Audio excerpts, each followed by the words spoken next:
So, welcome back, game dev enthusiasts, to another exciting Chunk Challenges devlog.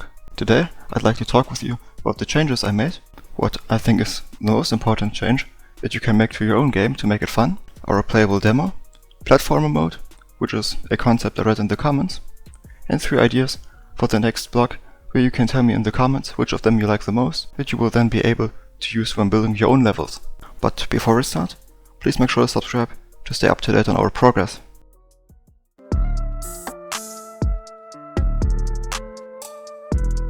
First off, let's talk about the changes I've made to Chunk Challenges. I've given it a fresh coat of paint, adding graphics for the player, the blocks, and the goal, so everything looks more vibrant and engaging now. Next, meet our first 2 player characters, Travis and Greybo, whose graphics I didn't make yet, your new companions in the world of Chunk Challenges. Also, please tell me your thoughts on how we could make Greybo look. What I was thinking of so far is similar to Travis, but in yellow and with only one eye, but a general happier expression. The name Greybo I took from the YouTube comments, just to say thank you for all the ambition and lots of ideas. And for the next name, I might also take a look at Patreon or YouTube again, like this time, but I'm also planning to somehow include like the name of the user that signs up the first within our game, which might be possible by the time of the next update. I've also added a clear goal to our levels, making the gameplay more satisfying, since you have a place where you need to go. So, as soon as you grab the goal's handle by moving upwards when standing right in front of it, and then taking one step to the downside, you complete the level. Then, I've introduced a pause screen in the sleek main menu for a smoother gaming experience, and also for the sake of the demo. And by the way, I've made these 4 tutorial levels for you, so that you can try out everything, like the controls, and tell me what you think of it. For instance, do you think that the current way to control the player by tapping into the direction for him to go or interact, and tapping right onto the player to drop the block is good? Or should I rather add like 5 buttons, like a grid to the bottom of the screen? Also, do you think the orientation suits the game, or should it rather be changed to landscape mode? The characters now move with style, thanks to this fantastic animation, which means that Travis will now hold out his arm just a little bit to communicate to you that he's able to grab something at the according direction. And behind the scenes, I've been cleaning up and improving our old code for better performance and a cleaner look.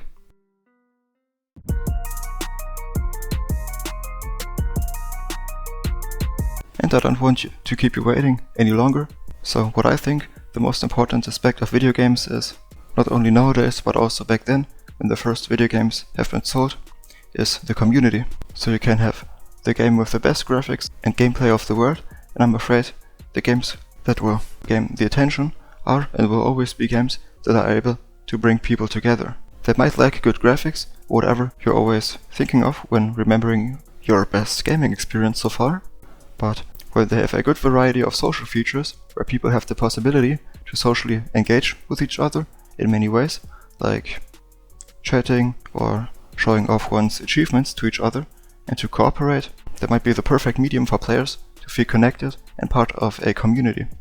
And that is one of the crucial parts of being human after all, no matter if developers like you and me feel the same way, and that is the impression that I received during my years of game development.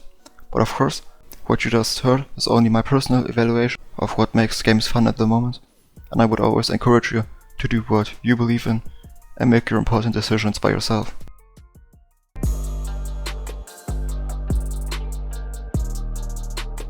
Speaking of fun and connecting people, what I plan to add next to the game is some more tutorial levels, so that we got like 20 of them. Then maybe the possibility to move some blocks, like the goal, using some of their handles without activating them, so that you'd have to move the goal left and right in some cases to reach the bottom part in order to complete the level. And most important, I want to start making the level editor next, so that you can finally get to create your very own levels and share them with your friends and the entire world in one of the future updates. Then I'd like to make the graphics for our next player, which will be Greybo, as I pointed out earlier. And next, I want to add one of 3 blocks that I will tell you later on in this video, and you will be able to decide which of those to add. And finally, I'm thinking of adding one more animation for the player carrying the block, so that the hand is even closer to the block.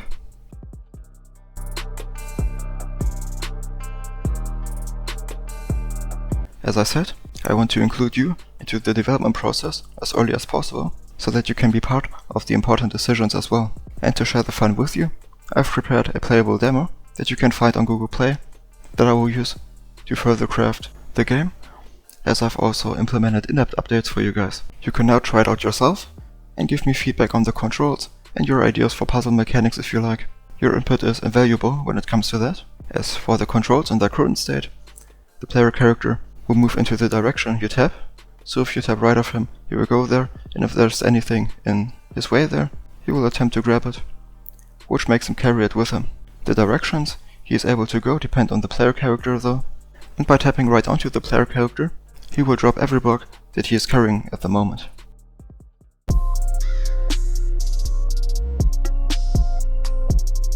So I've read a concept in the comments featuring a platformer mode that sounded very awesome in general, but if you're okay with it, I've decided not to include it at the moment. It's a tough call, but I believe focusing on puzzle mechanics will make chunk challenges even more engaging without complicating things with two distinct level types. Imagine how we would have to divide all the uploaded levels in the list into two lists for the two game modes, and all of your friends like playing chunk challenges as a platformer, whereas you prefer the puzzle mechanics without gravity and such things.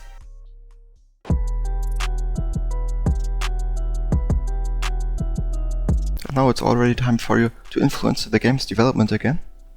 Which block should I add next? So the first candidate came into my mind when reading this comment regarding a unique enemy that users would connect the game with, and that is none other than the zombie block.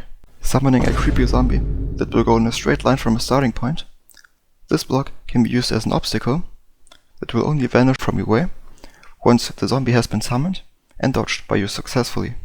The second block for you to vote is the portal block.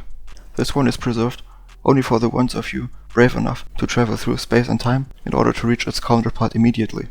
And beware, as this block might be moved like every other block as well. That means that you can create some awesome puzzles with it. And last but not least, we've got the one and only switch block. And as the name suggests, this block will empower you to make an obstacle in your way, like a gate, disappear and reappear again, together with the ability to be carried around, allowing you to craft puzzles from another universe. So, there you got your 3 candidates for the poll. Drop your choice in the comments below, and let's shape chunk challenges together. That's a wrap for this devlog. That is where we are, and your support means the world for me.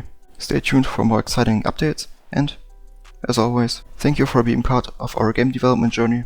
Again, don't forget to subscribe and stay updated, and remember, for me, the most important aspect of the fun of a video game is its ability to bring people together. And I see you in the next video.